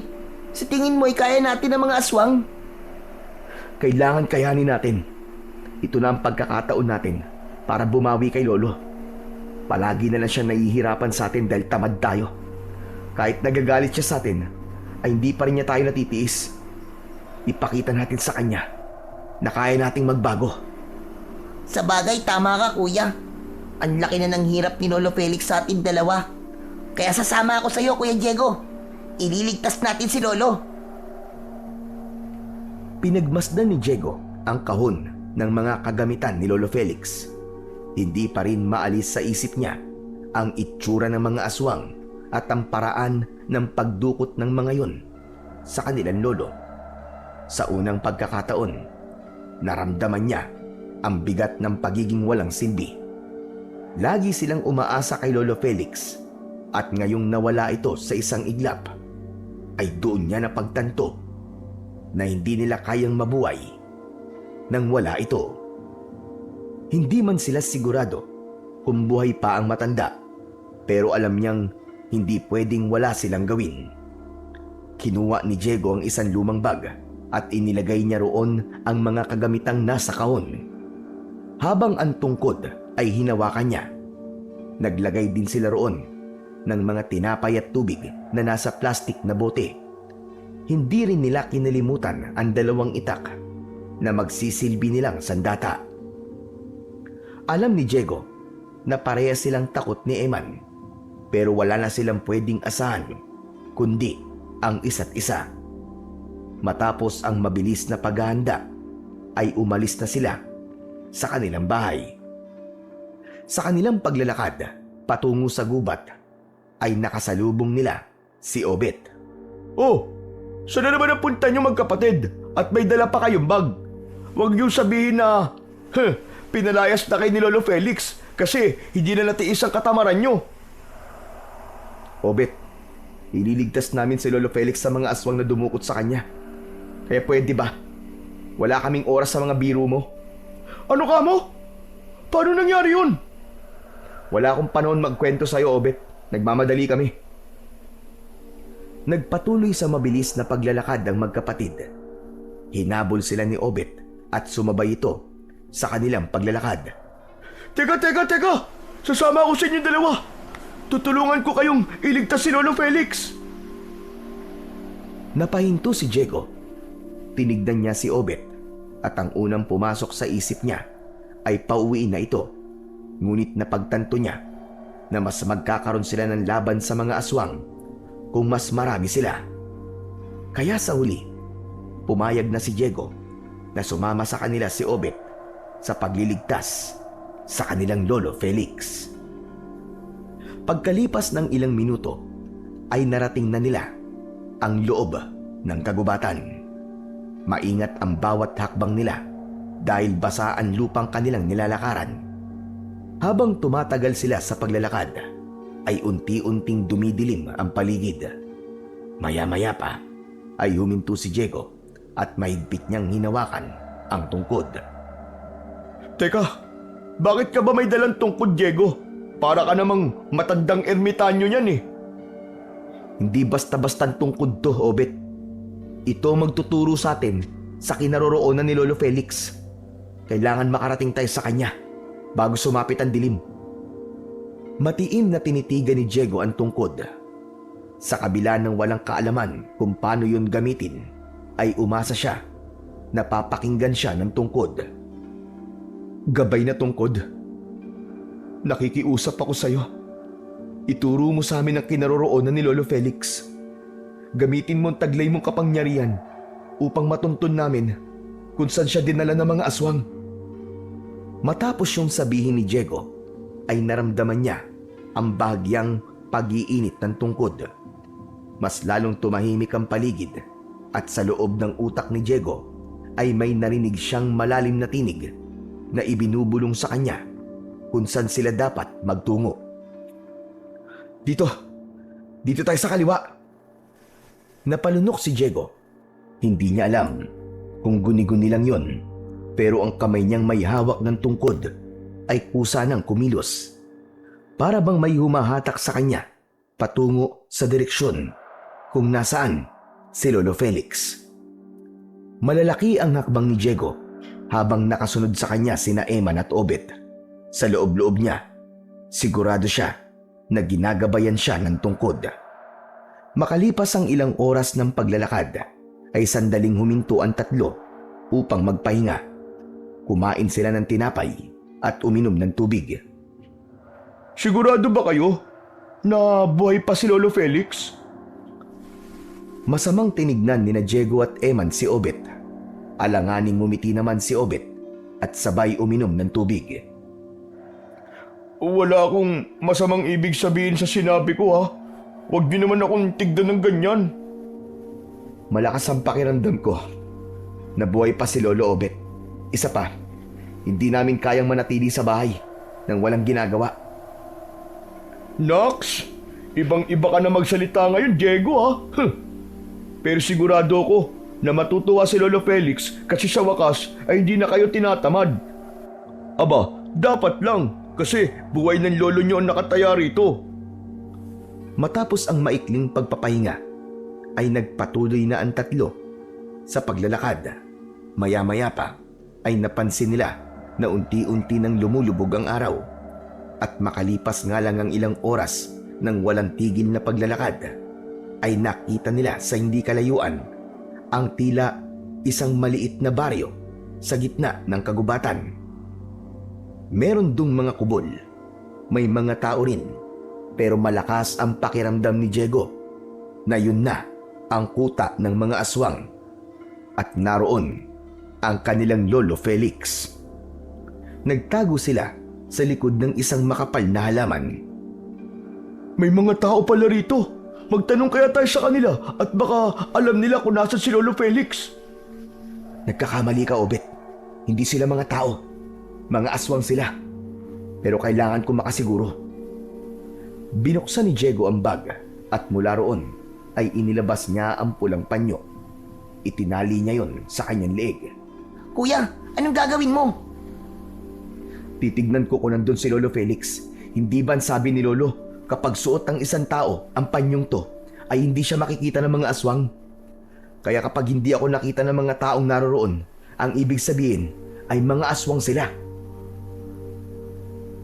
Isang malalim na paghinga ang pinakawalan ni Diego bago siya naglakad papunta sa mga kubol. Napansin niyang normal ang kilos ng mga taong naroon. At sa kabila ng paglalakad niya, kahit isa ay walang tumingin sa kanya. Kaya nasiguro niya na aswang nga ang mga taong naroon.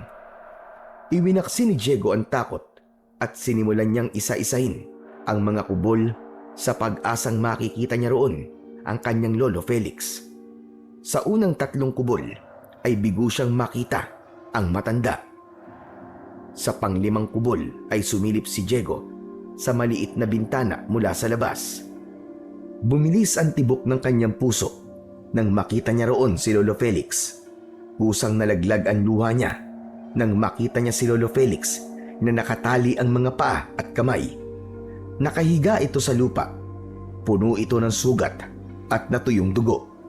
Nakapikit ito pero nakikita niya na humihinga pa ito. Papasok na sana si Diego sa kubol nang isang matangkad at matipunong lalaki ang inunahan siyang pumasok doon. Tumayo ang lalaki sa harapan ni Lolo Felix at malakas nitong sinipa si Lolo Felix sa tiyan. Napaigik ang matanda at nagising, habang si Diego ay patuloy na lumuluwa dahil sa labis na habag para sa kanyang lolo. Mabuti naman at buhay ka pa, Felix.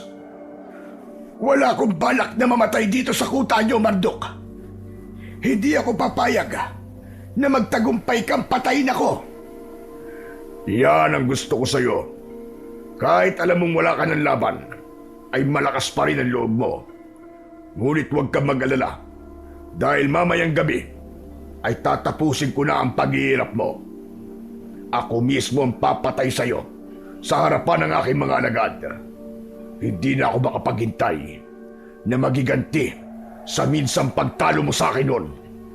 At kapag napatay na kita, sasalakay kami sa baryo nyo at papatayin ko ang mga apo mo. Huwag mong gagalawin ang mga apo ko, hayop ka. Ilabas mo sila sa galit mo sa akin. Ako na lang ang patayin mo.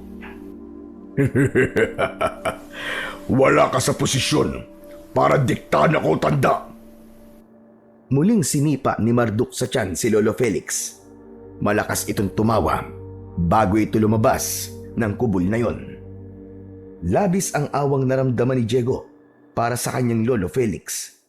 Gusto niya na itong itakas, pero alam niya na delikado dahil sa dami ng aswang na nasa anyong tao sa paligid. Naisip niya na wala na silang magagawa kundi ang lumaban kung kinakailangan. Mabigat ang loob na bumalik si Diego kina Eman at Obet. Ano kuya? Nakita mo ba si Lolo Felix? Oo, Eman. At tama tayo. Buhay pa siya. Yes! Buti naman! Pero sugatan siya at nangihina. Nakita ko rin yung sinasabi niyang si Marduk at narinig ko na balak nilang patayin si Lolo Felix mamayang gabi. Pero gabi na, Diego. Tignan mo, madilim na nga eh. Sa sobrang focus ni Diego na iligtas si Lolo Felix, ay hindi na niya napansin na tuluyan na palang lumubog ang araw at kalat na ang kadiliman sa paligid. Dapat na tayong kumilos, kuya. Iligtas na natin si Lolo. Alam ko, pero kailangan natin mag-ingat. Maghihintay tayo ng tamang pagkakataon. Saka natin ililigtas si Lolo Felix. Mula sa bag ay inilabas ni Diego ang itim na langis na nakalagay sa bote. Pinahira niya ng langis ang 2 itak. Ibinigay niya kay Eman ang isang itak, habang ang isa naman ay sa kanya. O teka. Bakit kayong dalawa lang ang maitak? Paano naman ako? Gusto ko rin makipaglaban eh. Dito ka lang, Obet. Ikaw ang magdadala kay Lolo Felix palabas ng gubat kapag naitakas na namin siya, habang kami naman ni Eman ay makikipaglaban sa mga aswang. Kailangan mapatay namin ang hari nila na si Marduk dahil hindi nila titigilan si Lolo hanggat nabubuhay sila. Ito ang gabay na tungkod. Gamitin mo to para mabilis niyong mahanap ni Lolo ang daan palabas ng kagubatan. Inabot ni Diego kay Obet ang tungkod na agad naman itong tinanggap. Matapos yun ay matyaga silang naghintay ng tamang pagkakataon para itakas at iligtas si Lolo Felix. Makalipas ang ilang oras ay nakita ni Diego na inilabas ng 2 lalaki si Lolo Felix mula sa kubol. Patayong itinali ng mga yun ng matanda sa isang kawayang nakatusok sa lupa. Sa gitna ng maliit na baryo, iniwanan ng 2 lalaki si Lolo Felix hanggang sa isa-isa nang pumasok sa kubol ang mga taong nasa labas. Ito na ang pagkakataon natin, Eman. Isuot mo na ang medalyon ni Lolo Felix. Mas kailangan mo ang karagdagang lakas at tapang. Habang yung panyong pula ay ako naman ang gagamit para hindi ako makita ng mga aswang. Mag-iingat ka, kuya. Tumango si Diego at naglakas loob siyang bumalik sa maliit na baryo. Marahan siyang naglakad papunta sa kanilang lolo. Nanlaki ang mga mata ni Lolo Felix nang makita nito si Diego. Diego, pambihira ka nung ginagawa mo rito.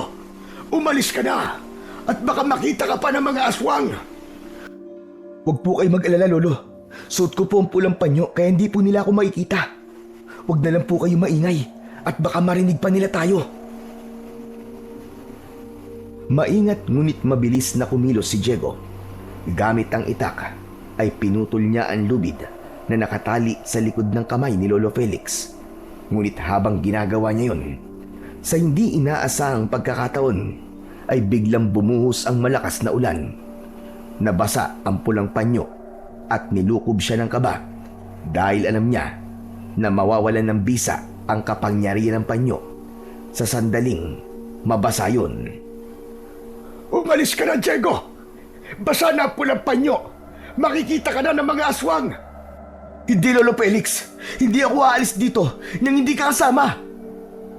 Saktong naputol na ni Diego ang lubid nang magkakasabay na lumabas ang mga tao sa kubol. Sa isang iglap ay nag-anyong aswang ang mga yon. Galit na umangil ang mga aswang. Kinabahan si Diego pero hindi siya nagpakita ng kahit na konting takot. Iniharang ni Diego ang sarili kay Lolo Felix. Alam niya sa lagay nito ay wala itong kakayahan na makipaglaban. Sige! Lumapit kayo! Akala nyo natatakot ako sa inyo? Nagulat si Diego, lalo na si Lolo Felix nang biglang dumating si Eman. Matapang nitong prinotektahan si Lolo Felix habang nakatutok ang hawak nitong itak sa mga aswang na nakapalibot sa kanila. Eman! Nandito ka rin! Opo, Lolo. Ililigtas ka po namin ni Kuya. Kami pong bahala sa inyo. Biglang sumugod ang unang aswang sa kanila. Si Diego ang pinuntirya nito, pero mabilis na nakaiwas si Diego. Tinaga niya ito sa likod at malakas na napasigaw ang aswang sa labis na sakit. Umusok din ang balat nito dahil sa itim na langis na pinahid niya sa itak. Nang magsunod-sunod ang pag-atake ng mga aswang, ay nagpatuloy si Diego sa pakikipaglaban nang walang pag-aalinlangan at buong tapang. Habang si Emma naman ay tumulong na rin sa kanya. Dalawang aswang ang sabay na sumugod kay Eman, pero dahil sa suot nitong medalyon ay malakas ito at maliksi kung kumilos. Umiwas ito at gumulong sa lupa. Tinaga nito ang binti ng aswang habang ang isa ay sinaksak nito sa tiyan.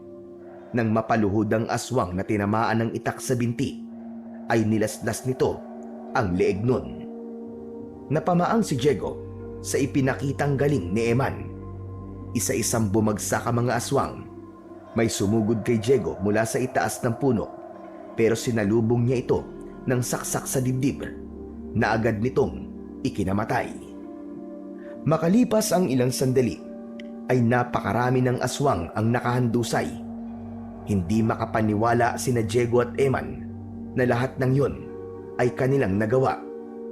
Ang mga natitirang aswang ay tila nagkaroon ng alinlangan na umatake sa kanila. Hanggang mula sa isang kubol ay lumabas ang hari ng mga aswang na si Marduk na nasa anyong aswang. Naramdaman ni Diego ang kakaibang lakas nito kumpara sa mga aswang na kanilang napatay. Kulay itim ang balat ni Marduk. Matangkad ito at malaki ang katawan. Bilog at kulay pula ang mga mata nito. Matulis ang mga ngipin at kuko nito. Ang amoy nito ay nakakasulasok na maihahalin tulad sa isang nabubulok na karne. Tumigil kayong lahat! Wala kayong silbi! Ako ang haharap at papatay sa dalawang yan! Diego, Eman! Siya si Marduk! Ang hari ng mga aswang! Humanda kayong dalawa! Kung ganon, ay sila pala ang iyong mga apo tanda. Mas mabuti na nagtungo na sila rito. Mas magiging maganda kung masasaksiyan mo ang kamatayan nila bago kita patayin. At kayong dalawa, ang lakas ng loob niyong magtungo rito para niyo na rin itinulak ang inyong mga sarili sa inyong kamatayan. Hindi kami natatakot na mamatay. Kung mamamatay naman kaming ipinagtatanggol ang aming lolo. Malakas na tumawa si Marduk. na parabang iniinsulto nito sina Diego at Eman. Nagsimula itong humakbang palapit sa kanila. Humigpit ang pagkakahawak ni Diego sa itak, habang si Eman naman ay tumabi sa kanya. Hindi nila inalis ang tingin sa hari ng mga aswang. Biglang sumugod ng mabilis si Marduk. Sa isang iglap ay nasa harapan na ito ni Diego. Hindi na iwasan ni Diego ang pagbaon ng mga kuko nito sa kanyang braso. Hinampas siya nito gamit ang malaki nitong braso, kaya tumilapon siya at bumagsak ng pasadsad sa lupa. Agad namang iniharang ni Eman ang sarili nito nang akmang lalapitan ni Marduk si Diego. Inatake nito si Marduk at tinaga nito yun sa braso. Umusok ang balat ni Marduk. Walang hiya kang bata ka! Ano, Marduk? Sumusuko ka na ba? Samantala, pinilit tumayo ni Diego. Masakit ang buong katawan niya, pero alam niya na hindi siya maaaring panghinaan ng loob sa mga sandaling yun. Nakita niya si Obet na paparating. Inuha nito si Lolo Felix para ilayo roon. Hahabulin sana ni Marduk si Lolo Felix at Obet, pero sabay na hinarangan ito ni Diego at Eman. Kailangan mo muna kaming patayin bago mo makuha si Lolo Felix. Kung ganun, ay ibibigay ko kung ano ang hinahanap nyo. Malakas na sumigaw si Marduk at galit na galit itong sumugod. Sinalubong naman ito ni Diego at tinaga niya ito ng malakas sa balikat. Umalingaw-ngaw ang malakas na sigaw ng hari ng mga aswang na si Marduk. Bigla itong sumugod kay Eman, pero yumuko si Eman at nagpadulas sa basang lupa, sabay taga sa tagiliran ng hari ng mga aswang. Lumaban pa rin si Marduk sa kabila ng mga sugat nito. Hinablot nito si Diego at ibinalibag muli. Bago ito makalapit kay Diego, ay inihagis ni Eman ang maliit na bote ng langis sa muka nito. Kumapit ang itim na langis sa buong muka ni Marduk, kaya muli itong napasigaw habang sinusunog ng langis ang balat nito. Mas mabangis na sumugod si Marduk. Nawalan na ng direksyon ang pag-atake ni Marduk at sinamantala yon ng magkapatid. Sabay nilang inatake si Marduk. Walang tigil nila itong pinaulanan ng saksak at taga sa iba't ibang parte ng katawan nito. Bawat sugat na natamo ni Marduk ay nagpahina rito, hanggang sa tumalon si Eman at tinaga sa leeg si Marduk, habang si Diego naman ay buong puwersang itinarak ang itak sa dibdib nito, direkta sa puso. Napasigaw ng malakas ang hari ng mga aswang na si Marduk. Napaluhod ito at kasunod nun ay tuluyan na itong bumagsak sa lupa habang patuloy ang pag-ulan. Isa-isang bumagsak ang mga natitirang aswang at gaya ni Marduk ay namatay din ang mga yon. Humihingal ang magkapatid matapos ang isang matinding laban. Nang magkatitigan sila, ay masaya silang nagyakap ng maigpit. Kuya! Ang galing natin! Nagtagumpay tayo! Natalo natin ang hari ng mga aswang na si Marduk at ang kanyang hukbo! At napakagaling mo, Eman. Para kang tunay naman dirigma. Ayos na ayos yung mga galawan mo kanina. Dahil yun sa medalya na suot ko, kuya. Totoo nga ang kapangyarihan nito. Pero tignan mo, kuya. Namatay na rin ng ibang aswang nang mapatay natin si Marduk. Kumalas na sila sa pagkakayakap sa isa't isa at pinagmasdan ni Diego ang kanilang paligid. Siguro ay kakabit ng buhay ni Marduk ang buhay ng mga alagad niya dahil siya nga ang hari ng mga to. Pero mabuti pa, umalis na tayo rito. Sigurado ako matutuwa si Lolo Felix kapag nalaman niyang nagtagumpay tayo. Pero bago pa man makaalis ang magkapatid, ay nakita nila si Lolo Felix na palapit at inaalalayan ito ni Obet. Oh, Obet! Bakit nandito pa kayo ni Lolo Felix? Hindi ba sabi ko sa'yo itakas mo na siya palayo? Huwag kang magalit kay Obet, Diego. Ako nagsabi sa kanya na huwag kaming umalis. Gusto ko kasing makita kung paano yung tatalunin si Marduk. At ang masasabi ko, meron na akong tagapagmana. Hindi lang isa, kundi dalawa. Naiiyak na niyakap ni na Diego at Eman si Lolo Felix. Labis ang kasiyahan ng magkapatid dahil alam nila na makakasama pa nila ang kanilang lolo. Lo, patawarin niyo po kami. Kung di po kayo dinukot ng mga aswang, ay hindi pa namin makikita ang halaga niyo. Alam kong darating ang araw na matututo rin kayong magkapatid. Hindi ko lang akalain na mangyayari yon sa ganitong paraan. Pero nagpapasalamat pa rin ako. Hindi lang dahil iniligtas niyo ko, kundi dahil pinili niyong lumaban at magbago. Hindi madali ang pagbabago, lalo na kung nasanay na kayo sa isang bagay. Pero ngayon, alam ko na kaya niyo. Hindi lang para sa akin, kundi para sa buong baryo.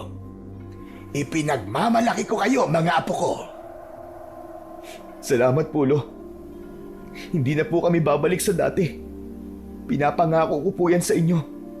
Nangangako po kami, Lolo, na hindi na po kami magiging tamad kahit kailan. Ngumiti ng malaki si Lolo Felix habang naluluwa. Aasahan ko yan, mga apo. Pero sa ngayon, oras na para umuwi. Matapos yun, ay sabay-sabay silang naglakad palabas ng kagubatan.